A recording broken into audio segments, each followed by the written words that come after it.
and then they did a bunch of slander and fired her, and she said it was the most unprofessional environment she ever worked in. So no, like this whole bullshit of workplace I'm democracy, glad.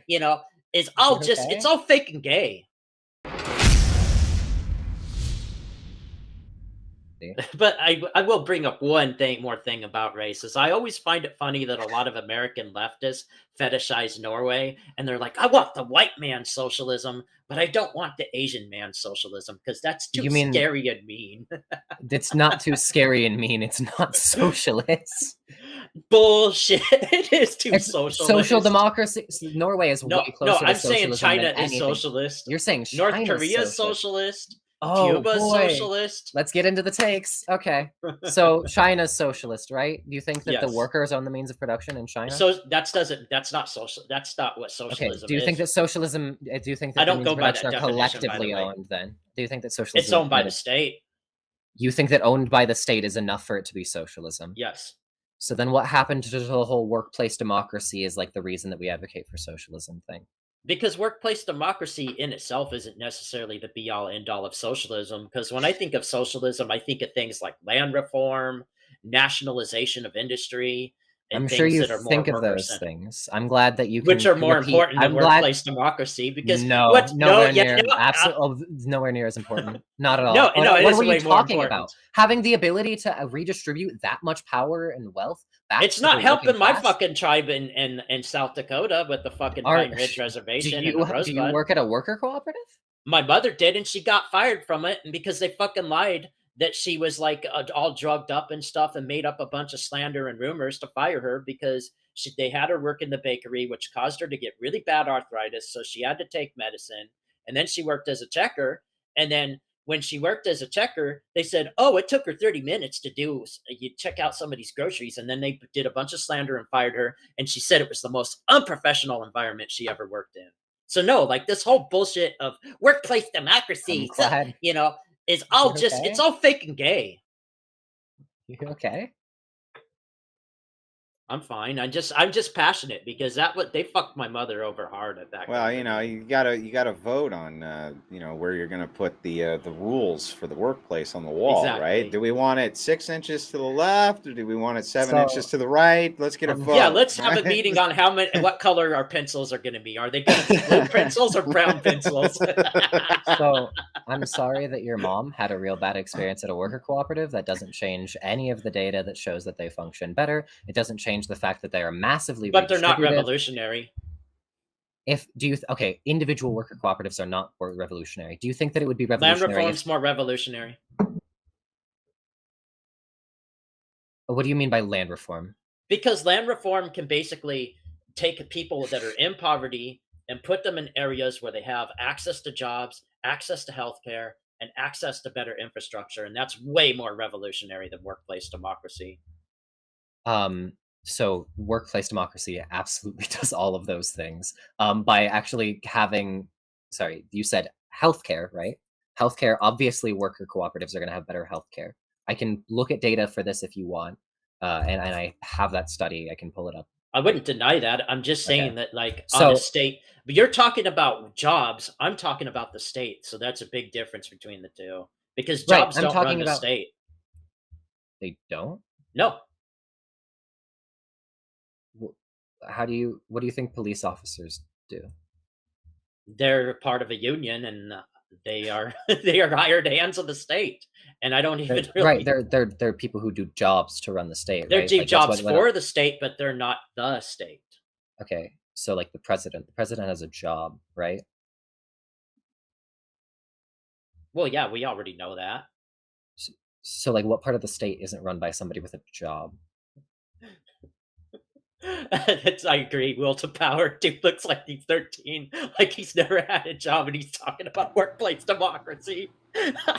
Well, I mean, that was a good question, though. I feel like you kind of pivoted away from that a little bit, Stephen. His question. Oh, I know, I did.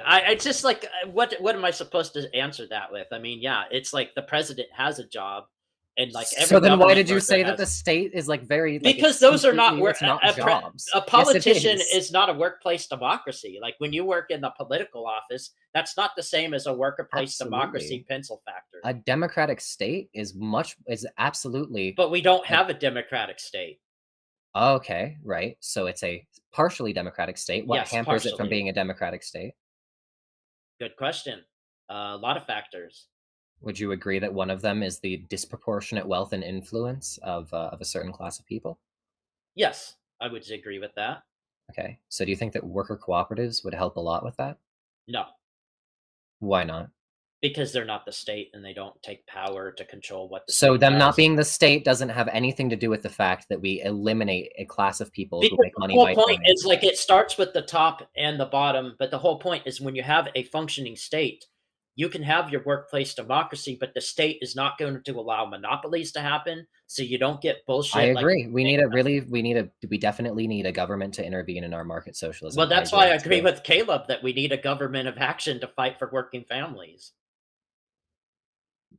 Cool. Me too. I don't know that that has anything to do with what we're talking about. It has everything to do with what we're talking about because Link it for me. I don't get it. the whole point is when we have a strong state and the leadership make sure that monopolies don't happen and they trust bust and they do all that stuff. It's the same thing that happened during the progressive era. So Right, like when we which happened during the greatest expansion of democracy in the country's history. right, but it also expanded the powers of the state. I agree. And It made the government more powerful as explicitly to oppose then it got rolled back, the though, is the wealthy class problem. of people. Yeah, but then it, Boy, that really worked out, didn't it? It's a lot better than it was before. Do you think that we're not better than we were during the Gilded Age? No. That came right. I don't know. I see No. homeless You would rather camps the all over Gilded the Age when Northwest. when people were in fucking like 80-hour work weeks, fucking like child slavery. We're still in fucking 80-hour work weeks and fucking. The average the average work week of a working adult in the United States is 35 hours a week. If we're talking about the percentage of full-time workers who work overtime, 60 hours a week, that's going to be like 60%. When they 80-hour take work those weeks are no longer averages, the norms they by take those averages though. They throw in all the unemployed people. Not when we're literally They just throw in including, all the people who are out of the workforce. not the second to come number up I with that cited, right? average. Not the second number I cited, right? Only 60% of full-time employees are working overtime. That doesn't that That's and still that's a 40-hour work week. that's still a yes, 60-hour And that's work still week. 40% of fucking people that are working overtime. And a lot of people are working 60 to 80-hour work weeks, probably just 60 as many, because the pool is much larger than it was due to the population expansion that's happened between now and the Gilded Age. Probably more people working 80 hours a fuck week now than there ever has been in history. That's probably true, yeah, but that doesn't mean that that doesn't mean that if we went back to that system, we would be back at a place where everybody would be back at that 80-hour work week. Well, what I'm saying is that with the endless where everybody was making, there was no minimum wage. We haven't stopped. We haven't stopped the corporate oligarchy. There hasn't been an endless expansion, has there? Has there been an endless expansion, or did the neoliberal era see a rollback of a bunch of regulations of the Glass-Steagall Act, of union representation? There's not been no rollback. What? Now we have massive. No, not only that, but any of that progress that you could even claim to when the lockdowns hit and they shut down all the small businesses, they ended up giving huge amounts of unilateral power to places like Google and Amazon and Walmart and these already giant multinational. Walmart's so fucking big right now, man. China deals with it as its own nation.